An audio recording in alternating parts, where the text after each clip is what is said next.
Saatnya kami hadirkan informasi lainnya, pemirsa, ini mengenai Polda Daerah Istimewa Yogyakarta yang menggelar rekonstruksi kasus pembunuhan dan mutilasi terhadap mahasiswa UMY bernama Redo Tri Agustian. Rekonstruksi digelar di rumah kos pelaku di Dusun Krapyak, Triharjo, Sleman, Yogyakarta. Dua pelaku, Waliin dan Ridwan, dihadirkan langsung di lokasi rekonstruksi. Kedua pelaku memperagakan adegan sejak pertama kali bertemu korban, lalu menjemput korban, hingga pada akhirnya mengeksekusi korban di kos pelaku. Total ada puluhan adegan yang diperankan oleh kedua pelaku. Dari proses rekonstruksi terlihat korban mendapat perlakuan kekerasan terlebih dahulu sebelum pada akhirnya meninggal dunia. Korban kemudian dimutilasi dan potongan tubuhnya dibuang di beberapa tempat. Proses rekonstruksi mendapat perhatian dari warga sekitar, sementara aparat kepolisian menjaga ketat jalannya rekonstruksi tersebut.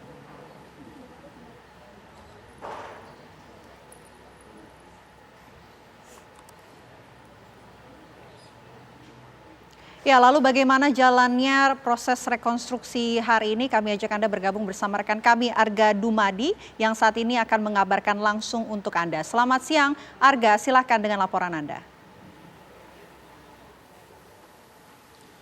Ya, selamat siang pemirsa, kami kabarkan kepada Anda bahwa proses rekonstruksi ini sudah usai sejak pukul 12.20 waktu Indonesia Barat tadi, di mana untuk proses rekonstruksi tadi sudah dimulai sejak pukul 10 dan total ada 49 adegan yang diperagakan oleh kedua orang pelaku.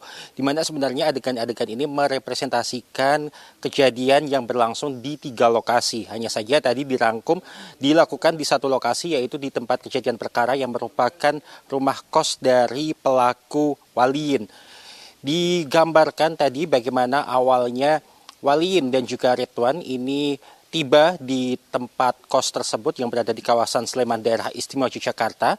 Kemudian Ridwan menunggu di dalam kamar, sedangkan Waliin ini menghubungi korban Redo dan kemudian menjemput Redo untuk dibawa ke dalam kamar kos yang berada di Sleman ini. Dan kemudian setelah Redo tiba, dan ini juga sempat disaksikan juga oleh saksi yang merupakan tetangga kos dari pelaku, dan kemudian Redo bertemu dengan Ridwan dan keduanya berada di dalam kamar, sedangkan untuk pelaku Waliin ini meninggalkan lokasi, sempat keangkringan dan kemudian juga sempat berada di luar kamar, dan kemudian kekerasan ini terjadi. Namun memang kami tadi tidak dapat menyaksikan secara jelas sebenarnya bagaimana kekerasan ini dilakukan, dan dari pihak kepolisian sendiri juga tidak mau memberikan informasi yang lebih mendetail mengenai bagaimana kekerasan ini terjadi dan apa sebenarnya yang menyebabkan korban Redo ini akhirnya meninggal. Apakah itu merupakan tusukan benda tajam atau kemudian pukulan dari benda tumpul ataupun juga cekikan. Tidak ada informasi seperti itu, dan pihak kepolisian hanya menekankan kepada media bahwa terjadi tindak kekerasan. Dan kemudian tadi juga digambarkan juga bahwa korban ini dimutilasi dan kemudian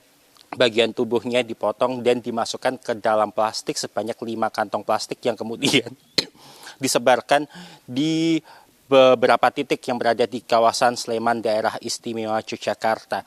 Dan kami kabarkan kepada Anda bahwa korban Redo ini sudah dimakamkan oleh pihak keluarga pada hari Sabtu kemarin, yaitu tanggal 5 Agustus 2023. Untuk sementara demikian, kembali ke Jakarta. Arga Dumadi, informasi langsung dari Sleman, Yogyakarta. Kita harapkan nanti kepolisian bisa mengungkap ya sebenarnya apa yang menjadi penyebab terjadinya kekerasan hingga menyebabkan meninggal dunia ya. Betul sekali.